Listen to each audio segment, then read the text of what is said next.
एक चौपाई है जिसमें कहा जाता है कि जब जब होए धर्म की हानि, बाढ़ही असुर अधम अभिमानी, तब तब प्रभु धरे विविध शरीरा, हर ही कृपानिधि सज्जन पीड़ा।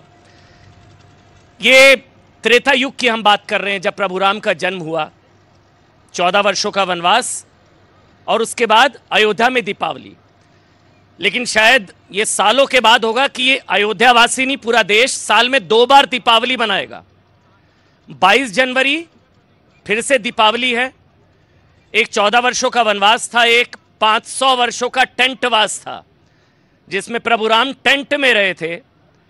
हम लोग लगातार अयोध्या आते थे और शायद हम में से कई लोगों ने सोचा भी नहीं होगा कि हमारे जीवन काल में हम ये क्षण देख पाएंगे कि प्रभु राम का भव्य राम मंदिर बनकर तैयार होगा। इसके लिए आप सबका अभिनंदन मैं चाहूंगा। एक बार जोरदार तालियों से आप सभी स्वागत कीजिए। मेरे साथ वो आवाज हैं जिनको आज शायद पूरा देश सुनना चाहता है। मतलब हम लोग कहते हैं कि जब प्रमाण मांगे जा रहे थे तो प्रमाण से परिणाम तक, विध्वंस से विराजमान तक, संकल्प से सिद्धि तक पूरा जिन्होंने सफर देखा, चंपत राय जी हैं मेरे साथ, जो कि आपको बता दें श्री राम जन्मभूमि तीर्थ ट्रस्ट के महासचिव हैं। चंपत जी बहुत बहुत धन्यवाद। ये माइक आप ले लीजिए, आपने समय निकाला सर। सवाल कुछ नहीं चंपत जी, आज पूरा देश आपको इसलिए सुनना चाहता है क्योंकि पूरे देश के लिए 22 जनवरी सिर्फ एक तारीख नहीं है। मतलब 22 जनवरी तो कह सकते हैं कि सालों के तप तपस्या बलिदान का परिणीति है। आपकी नज़र में चंपत जी 22 जनवरी का महत्व और 22 जनवरी से देश कितना बदल जाएगा? चंपत राय जी। सभी को मेरा प्रणाम। मैं निजी रूप में 22 जनवरी 2024 सोमवार पौष शुक्ल द्वादशी इसी प्रकार देखता हूं जिस प्रकार समाज ने कभी 15 अगस्त 1947 देखा होगा। देश की राजनीतिक स्वाधीनता और अब देश के सम्मान की पुनर्प्रतिष्ठा, सांस्कृतिक स्वाभिमान, सांस्कृतिक स्वाधीनता की ओर कदम चला। चंपत जी, लेकिन सांस्कृतिक स्वाधीनता की आपने बात करी, 22 जनवरी मतलब ये जो आज हम तारीख देख रहे हैं, इसमें कई लोगों का बलिदान भी हुआ, तप तपस्या बलिदान। 22 जनवरी आपको लगता है कि जिन भी लोगों ने संघर्ष किया उन कार सेवकों को सच्ची श्रद्धांजलि अगर कोई हो सकती है तो शायद वो 22 जनवरी होने जा रही है? चंपत जी देखो भाई, हिंदुस्तान बलिदानियों का देश है। ऐसा कौन सा काल है जब हिंदुस्तान ने बलिदान नहीं किए? अपने सम्मान की रक्षा के लिए भारत की नारियों ने अग्नि में कूदकर दाह किया है। ये मेवाड़ क्या कहता है? अपने सम्मान की रक्षा के लिए महाराणा प्रताप ने सर नहीं झुकाया, लेकिन जंगल में चले गए। बच्चों को भूख लगी तो कहते हैं कि घास की रोटियां खिला दी। ये देश बलिदान का देश है।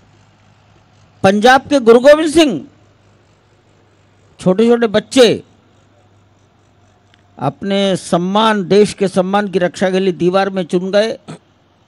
बड़ा रोने लगा, पूछा रोता क्यों है? कहते पहले मैं पैदा हुआ, जातू रहा है पहले।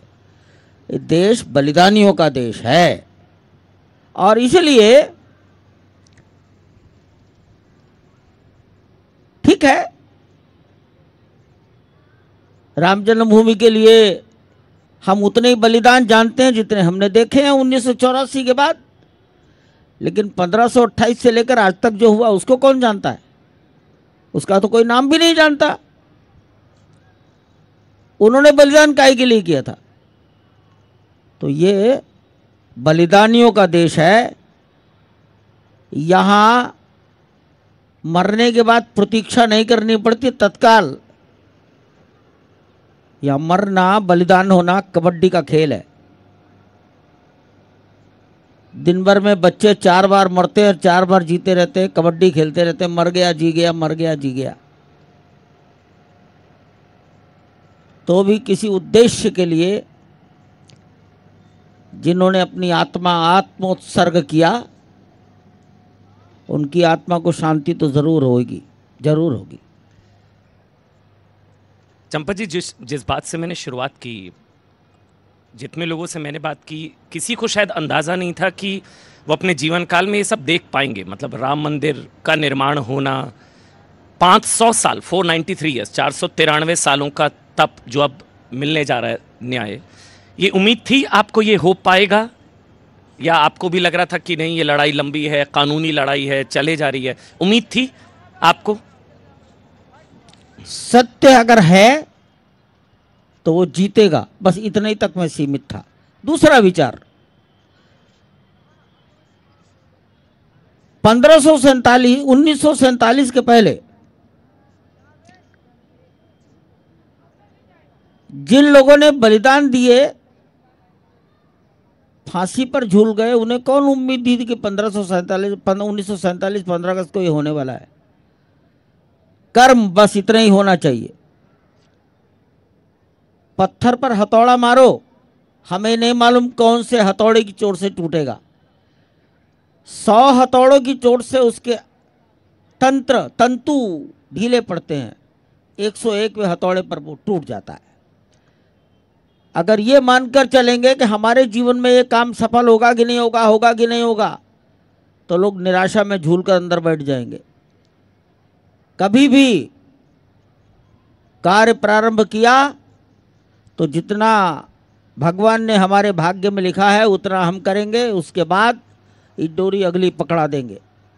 मैंने ऐसा सुना है कि पटना में नौजवानों ने ठान लिया कि इस बिल्डिंग के ऊपर तिरंगा फहराएंगे।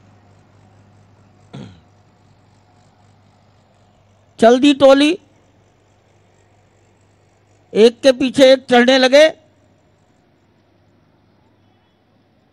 सरकार परेशान हुई, क्या हो रहा है? गोली चली, ऊपर से टपका नीचे आ गया, लेकिन झंडा दूसरे ने थाम लिया और एक के बाद एक सब मर गए, परंतु झंडा ऊपर पहुंच गया।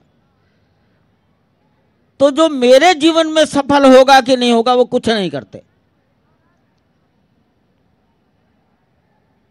किसके जीवन में कौन सा काम संपन्न होगा, ये विधाता तय करेंगे।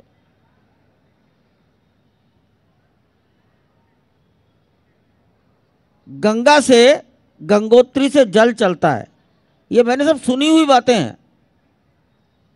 अगर हर एक जल कण सोचने लगे कि मैं समुद्र में मिलूंगा कि नहीं मिलूंगा, तो यात्रा बंद हो जाएगी।